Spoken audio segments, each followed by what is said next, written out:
Hi, it's Joy. I'm going to keep it short today. I decided to re-record one of the videos.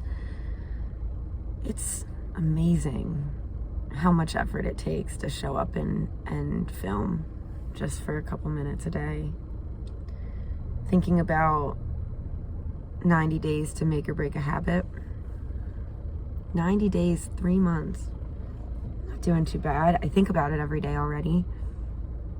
Think about the video that I'm making or putting out, or if it's the end of the night and I just don't feel capable of doing it, I feel bad. So that routine is starting and I'm happy about it. I love the idea of being able to show up for myself every day and not feel like it's a chore. And that's the hardest thing about doing this, is not being a perfectionist, not worrying about editing and making it seem perfect or look perfect, just putting it out there and letting go of that control and letting go of the need to be perfect or appear perfect or whatever, avoid criticism. That has been the biggest step for me actually doing this.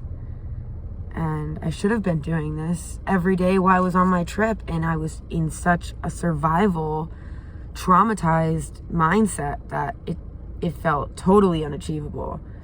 And now that I'm doing it every day for a couple minutes, sometimes that couple minutes turns into 15 or 20 minutes, I realize, wow, I was at a really, really low point while I was doing all that work on the road. And I'm so glad that I did it, but it was a big lesson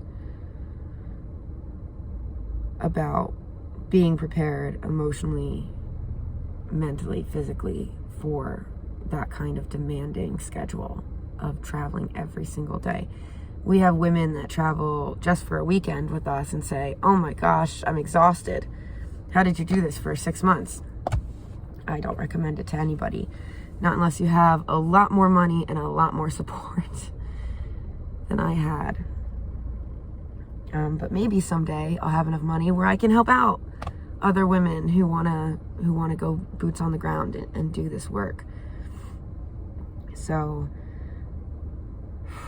big dreams start right now, mornings like this. And I feel it. I feel right now I'm back in Baltimore. I'm visiting my dog and trying to get my life a little bit in order. And visiting here, I came back a couple times over the trip for things like my childhood dog Atlas died, and I had to take care of some other things. Every time I've come back to visit, it's been hard in a way of not even like missing it, but hard to look it in the face and say, wow, I was paralyzed here for 5 years, feeling like I couldn't do anything. And feeling like I knew the general direction that I wanted my life to take. I knew I wanted to be a victim advocate. I knew I wanted to make changes to trauma-informed care and policy. I just couldn't visualize or understand the path that I would need to take. And that was this ambiguous question for years. And then I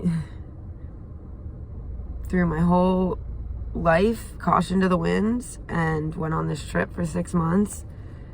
And now it's like I've never been more uncertain in security of my life. Like I've never had less money ever. Even as a teenager, I have never been this broke.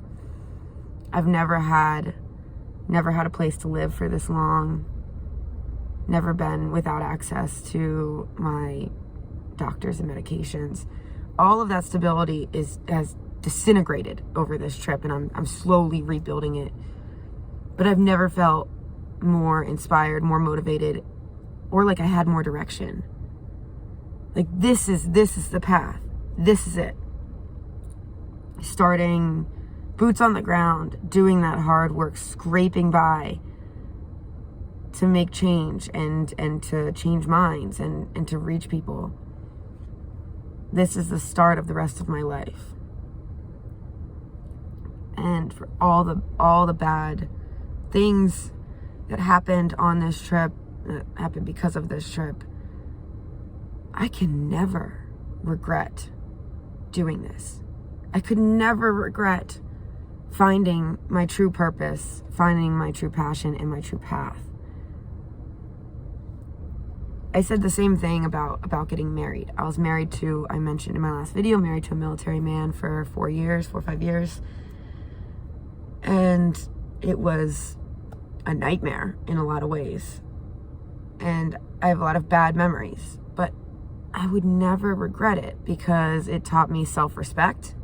It taught me what I will and will not tolerate in a relationship and what I need to move forward with a relationship. And those are life lessons that I see people never learning, ever, spending their whole lives trying to figure out. And I had one bad marriage teach me, boom, all three. I'm not going to complain. I mean, sometimes I get frustrated with myself that it feels like I have to learn everything the hard way. But at least I'm learning it some way. And if I have to learn showing up for myself by going on video, which is really hard for me, and just talking about all of this stuff that's happened, then I'm going to learn to show up for myself. I'm going to get good at showing up for myself.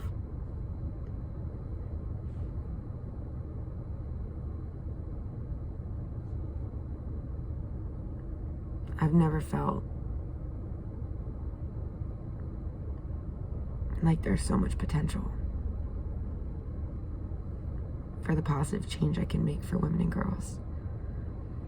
And if I had to sacrifice absolutely every bit of security I had to do that, then it was worth it. And I can't wait to see what I do with this major investment. So thanks for listening, and talk to you later today.